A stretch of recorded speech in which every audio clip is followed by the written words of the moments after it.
Welcome back to What You Making Mama. We are going to be making an Instant Pot cheesecake. Now the first thing I have to do is make my crust, which is not going to be made in the Instant Pot. The recipe that I'm loosely following this off of is from Twin City Adventures, so shout out to them for the encouragement to try. I did take a few liberties with the recipe, so what I have in here is 9 graham crackers, a 1/4 cup of chopped pecans, 2 teaspoons of brown sugar, about a 1/4 teaspoon of salt, and I am going to whiz this up a little bit, and then I'm going to throw in a 1/2 stick of butter. Okay, that looks pretty good. You just want to do it until you don't see any more big chunks. I'm going to go ahead and throw my butter in. You want to get it to the point where you can press it together and it stays. And that looks pretty good. That's staying together really well. I think that'll be just fine. Okay, so I have an 8-inch springform pan. You can use a push pan for this. The difference between the two pans is a springform pan has a locking mechanism on the side that you can open up. A push pan does not have that mechanism. You actually have to set it on top of something, say like a jar of peanut butter, and push through the bottom, and it elevates the cake out the top. So either one is perfectly acceptable. Today I'm using this. Do cut a parchment round and put in the bottom of your pan, and then you'll also want to spray the sides. Okay, I've got that all sprayed, and I used my parchment paper to kind of make sure everything was spread out even on the sides. So there's a good layer of coating on my parchment as well as the sides of the pan. We're not going to have any problems getting the cheesecake out of this pan. Now I have my prepared pan and my prepared crumbs. I'm just going to go ahead and dump those into my pan with my impeccably clean hands. Now, if you don't like pecans, just leave them out. Use 10 graham crackers instead of 9. And it's totally fine. I like to use the pecans. It just gives it a little different texture, just adds a little more depth of flavor. Okay, so I'm just gonna spread these out. It's nice to have a glass handy too. So just push your crumbs into the bottom. And you want your crust to go up the sides a little bit. So as you're pushing out the bottom, kind of work towards the sides a little. Once you've got your bottom layer pressed in well and even-ish. It doesn't have to be perfect. Like Twin Cities Adventure said, it's cheesecake, not rocket science.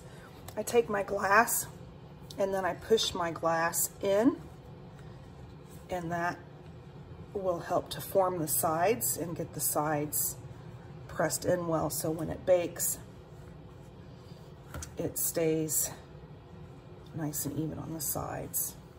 Now, you don't want your sides to go all the way up to the top. You want your cheesecake to cover those, otherwise that can tend to make a soggy crust because you'll get condensation that will drip down into your graham cracker crumbs, and that's not what we want.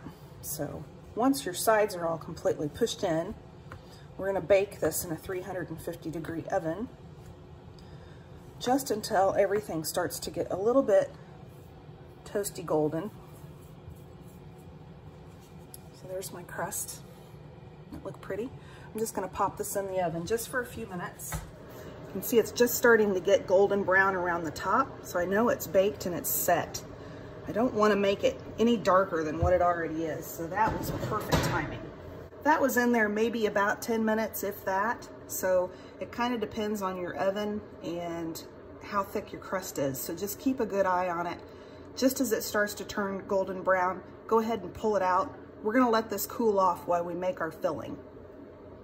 Okay, so you know I usually like to cook in my camper. However, it is the dead of winter and we are not in the camper. So I am in my kitchen. I do have some professional grade equipment in my kitchen.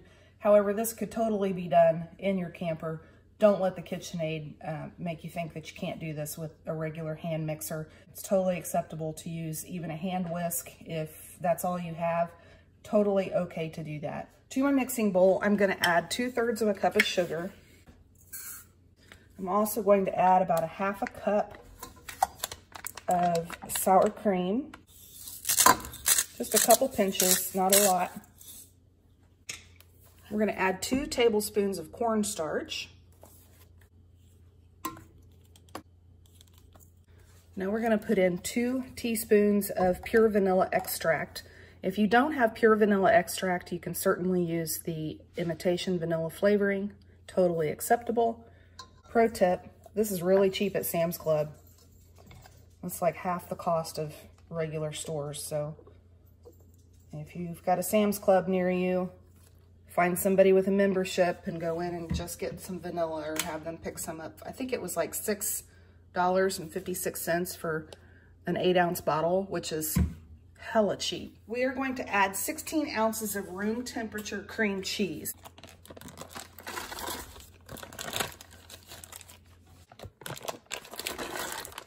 Now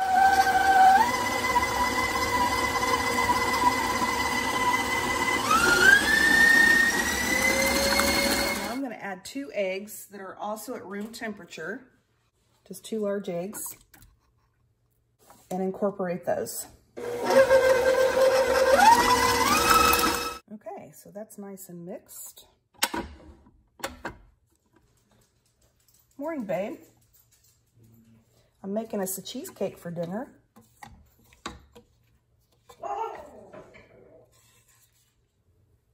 Okay, let's pour this into our pan.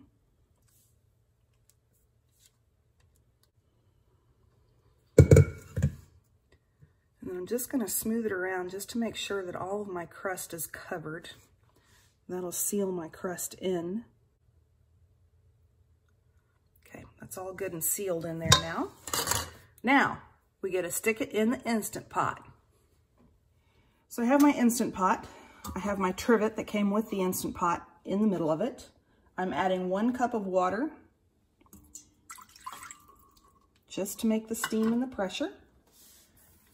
I've made a sling out of foil so that I can easily lift my cake down into the Instant Pot. And you can retrieve them later. Put our lid on. Make sure it is on seal. And we are setting it for high pressure for 26 minutes. We're going to let the Instant Pot do its thing. After 26 minutes, we're going to let it natural release for 10 minutes.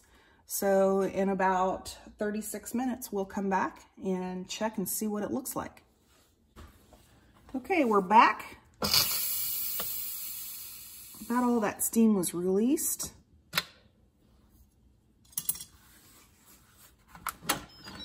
Take this lid off. It's got a good jiggle on it.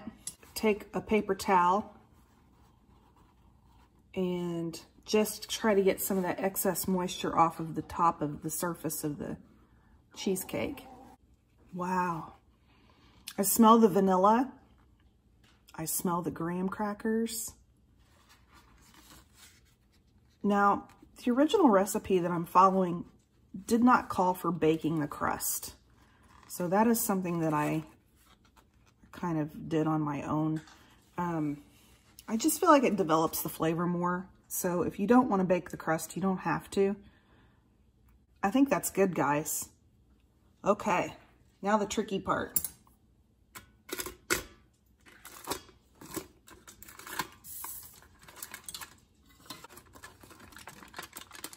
Gently and carefully lift it out of the pan.